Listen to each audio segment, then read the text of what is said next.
The night began with chaos, noise, and the kind of exhaustion that slips into your bones before you even realize you're running on empty. I had stayed late at the company dinner, navigating a room full of laughter and forced conversations, when I noticed Sam, my usually composed coworker, slumped over his chair, his world spinning far too fast for him to handle. Something about the sight made my chest tighten. Maybe it was the way he tried to stand and nearly fell. Maybe it was the lonely look in his eyes.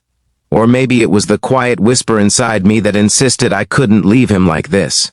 That moment, without knowing it, became the beginning of a night that would alter the way I saw kindness, loyalty, and human connection forever. If you believe in kindness, in looking out for others, and in giving people second chances, please like, comment, share, and subscribe. It truly helps support these meaningful stories. The restaurant lights dimmed behind us as I guided Sam toward my car. Cold air brushed against us, carrying the smell of rain on pavement. He kept mumbling apologies, slurred, broken, but I kept reassuring him it was okay. I didn't know much about his personal life, only that he had a wife named Elena and a young daughter. He talked about them often, always with a soft glow in his eyes. That made me sure of one thing: he shouldn't be going home alone in this condition. The drive to his house was quiet except for the hum of the engine and Sam's uneven breathing. By the time I pulled into his small driveway, he had drifted into a heavy, exhausted sleep. I helped him out of the car, practically carrying him to the door. My hand hovered unsurely before I knocked, and when the door opened, the warm light spilling from inside contrasted sharply with the dim street outside. Elena stood there, eyes wide, hair slightly messy, worry etched into her features like it had been sitting there all night. For a moment, she didn't see me.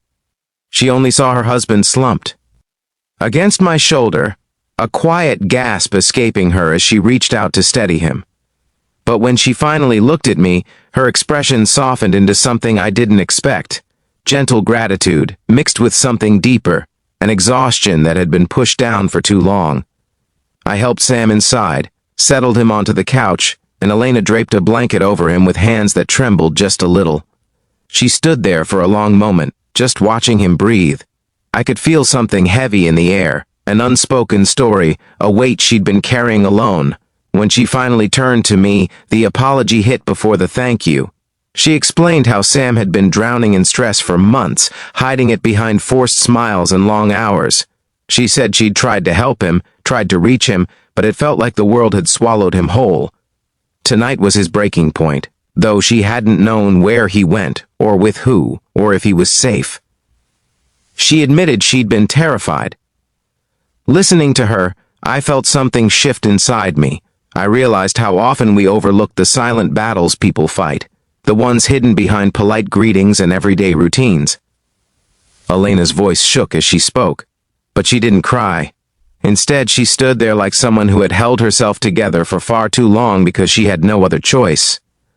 Then, unexpectedly, she told me something I never imagined would stay with me for the rest of my life. She thanked me, not casually or politely, but with a kind of sincerity that comes from the depth of a heart that has seen fear and relief in the same breath. She said I didn't just bring home a drunk coworker, I brought back the person she was terrified of losing. Her gratitude was raw, emotional, almost overwhelming. It wasn't grand, it wasn't dramatic, it was simply human, real in a way that carved itself into my memory. She offered me tea, insisting I stay for a few minutes so she could settle her nerves. We sat at the small kitchen table, the soft hum of the refrigerator filling the silence. Sam's breathing from the couch grew steady, almost peaceful. Elena wrapped her hands around her mug and finally let herself exhale. She told me how hard it had been for their family lately, how much pressure Sam had been under, and how much she feared he would break completely. She confessed she didn't know who to talk to anymore, and somehow, in that quiet kitchen, she allowed herself to be vulnerable with a person who was practically a stranger. I didn't offer solutions or advice. I simply listened. And in return, she offered something that surprised me, a piece of wisdom that would stay with me. She said life has a way of pushing people to their limits, but it also sends others at the exact moment they're needed most. That night, without meaning to, I had been that person for them. And maybe in a small way, they were that for me too.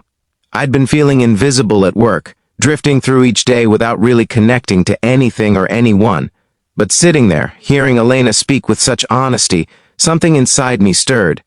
I realized that even small acts, ones we think mean nothing, can ripple into someone else's life in ways we never imagine. When I finally left, Sam was asleep, Elena looked lighter, and the night felt different. The air was still cold, the street still silent, but everything had gained a quiet clarity. I drove home with the realization that compassion doesn't always roar. Sometimes it whispers, touches a moment, and then plants itself softly in the heart. If this story touched your heart even a little, please consider liking, commenting, sharing, and subscribing. It helps bring more meaningful stories to the world. Before you go, comment below. Has kindness ever reached you when you needed it most? Thank you for watching and for believing in the power of compassion.